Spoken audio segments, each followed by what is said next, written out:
There are shows you grew up loving, and then there are shows you only watch because they happen to be on TV late at night. No planning, no streaming menus, no what do I feel like watching tonight. Sometimes, especially when you didn't have cable or many options, you just watch whatever was on TV. For me, one of those shows was Dharma and Greg. I didn't go looking for it. I didn't even fully understand how big it was at the time. It was just there. And somehow, I always ended up watching it. But here's why that's weird. I really don't want to rewatch the show. I don't quote it. I don't think about it the same as I do Friends or Boy Meets World. Yet 25 years later, I still remember it clearly. And I think I finally understand why. It really wasn't a show you chased or rewatched. It was a show you landed on. Like a movie you caught once in theaters, enjoyed in the moment, but didn't necessarily want to watch again. So why does something like that stick in your head? Dharma and Greg aired on ABC from 1997 to 2002, running for 5 seasons. At its core, it's simple. Dharma is completely free-spirited, raised in an unconventional, almost hippie-style household. Greg is the opposite. Structured, serious, a lawyer, very everything has to be by the rules and order. They meet, fall in love, and get married almost immediately. So the whole show is basically 2 completely different worlds trying to function in one life. On paper, it sounds like a one-joke sitcom, but it worked more like a feeling than a formula. Dharma is played by Jenna Elfman. Her parents are Larry Finkelstein and Abby Finkelstein. Larry is an eccentric old-school hippie who is constantly paranoid about the government, loves classic rock, and is never employed.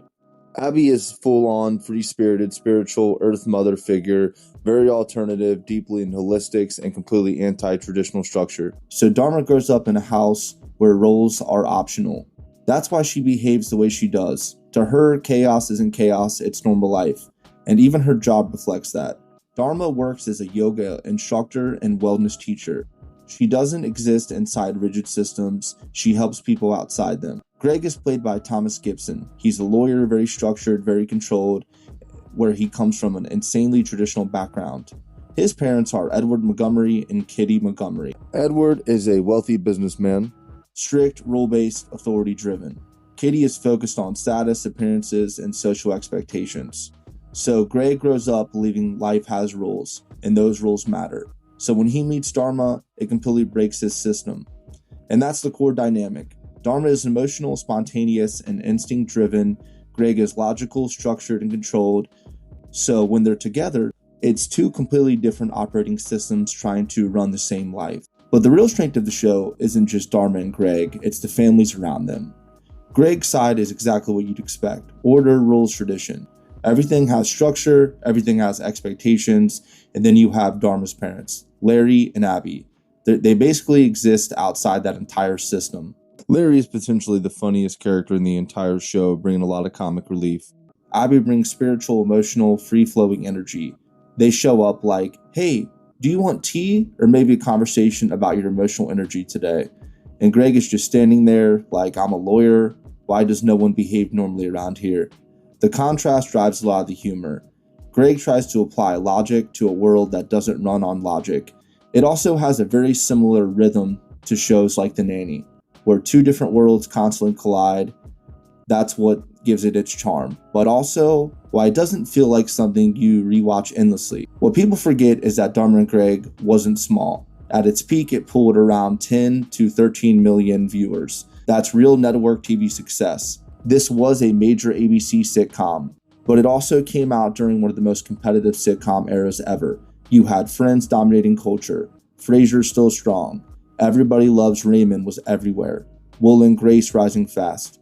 So even successful shows didn't always become cultural giants.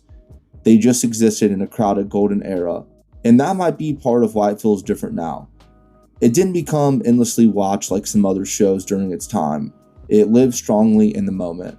Looking back, the biggest strength of the show is also its limitation. The core idea, opposites attract, is strong, but it's not infinite.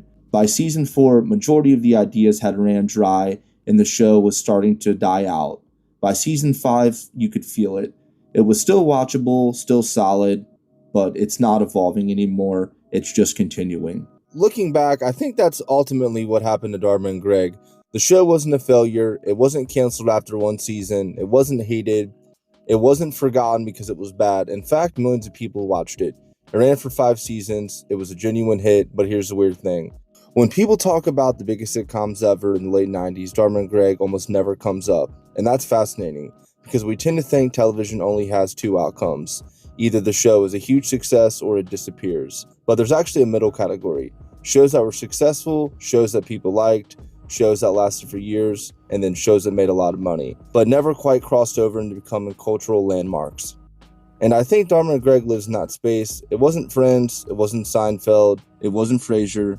It wasn't one of the sitcoms people built an entire YouTube channel around 25 years later. It was just a really solid network sitcom that showed up every week, entertained millions of people, and then quietly faded away. And maybe that's why I found it interesting now. Because in a weird way, Dharma and Greg feels more representative of television than giant hits do. For every Friends, there was dozens of shows like this, successful, profitable, but not immortal. That kind of show that became part of your childhood without becoming part of pop culture or history. And maybe that's why I still remember it. Not because it was one of the greatest sitcoms ever made, because it reminds me of an era when television didn't have to be legendary to matter. Sometimes a show could simply be good, and for 5 years, Dharma and Greg was exactly that.